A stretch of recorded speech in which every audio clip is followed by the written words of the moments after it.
श्रद्धा से प्रणाम करता हूँ। कार्यक्रम के आज अध्यक्षता कर रहे मेरे छोटे भाई विजय शर्मा जी, वो भी उस कवर्धा की उर्वरा भूमि से ही आए हुए हैं, जो डिप्टी चीफ मिनिस्टर हैं।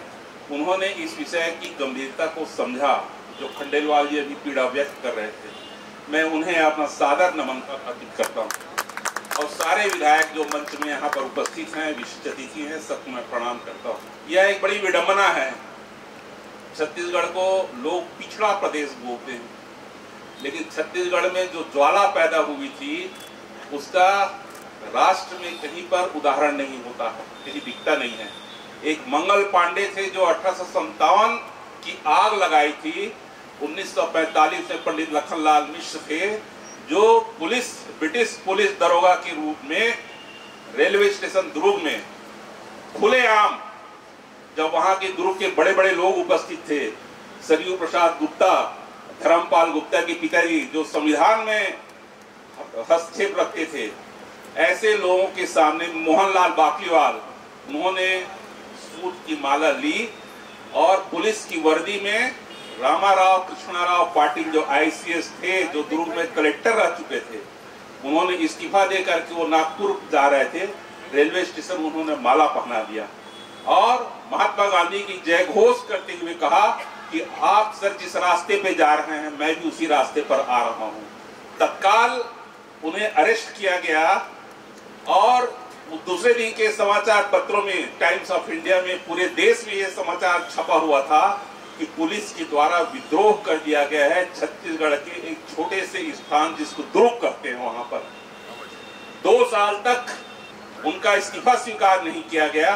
उनके प्रेमचंद सक्सेना जो IP थे, इंपीरियल पुलिस जो SP थे, उन्होंने कहा कि लखनलाल जी आपकी पदोन्नति के लिए मैं नाम अनुशंसित किया हूं, आप सिर्फ एक रिग्रेट लेटर दे दीजिए कि मैंने भावावेश में वह काम किया है।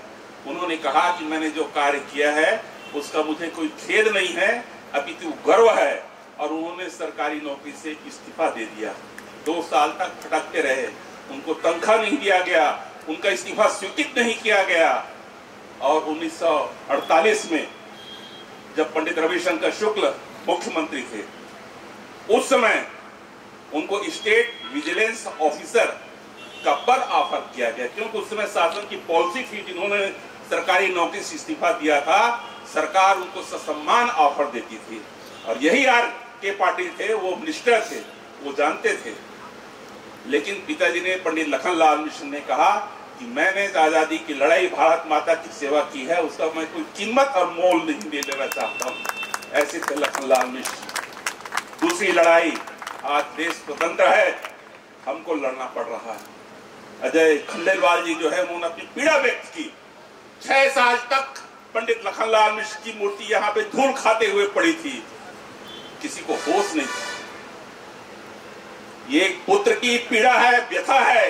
मैं रिटायर्ड IAS अफसर हूं, लेकिन सबको सोचना पड़ेगा कि आप सब ये देखें कि समाज किस दिशा में जा रहा है। जो करता धरता है उनको बताना पड़ेगा। बहुत बड़ा प्रश्न चिन्ह है। 6 साल तक जो स्वतंत्रता संग्राम सेनानी उत्तराधिकारी संगठन है, स्वतंत्रता संग्राम सेनानी कोई जीवित नहीं है आज की डेट में, सारे स्वर्ग सिधार गए। ये जो टोपी लगा करके बैठे हैं, 50 लोग यहाँ पर आए हैं जो अंबिकापुर से नांदगांव तक और बस्तर से आए हुए हैं, उनके मन में पीड़ा थी। मैं तो पुत्र था, लेकिन ये भी क्योंकि उत्तराधिकारी संगठन के सदस्य हैं, सबके मन में पीड़ा थी कि आखिर पंडित लखनलाल मिश्र को राजनीति का शिकार क्यों बनाया जा रहा है। फ्रीडम फाइटर कोई भाजपा और कांग्रेस का नहीं होता है। लखनलाल मिश्र का दुर्भाग्य था, ऐसा मुझे लगता है कि मैं उनका पुत्र हुआ और मैंने भाजपा ज्वाइन की। लेकिन खैर जो हो गया सो हो गया, ईश्वर उन्हें सद्बुद्धि दे। महात्मा गांधी जी कहते हैं, पापियों से घृणा न करो, पाप से घृणा करो।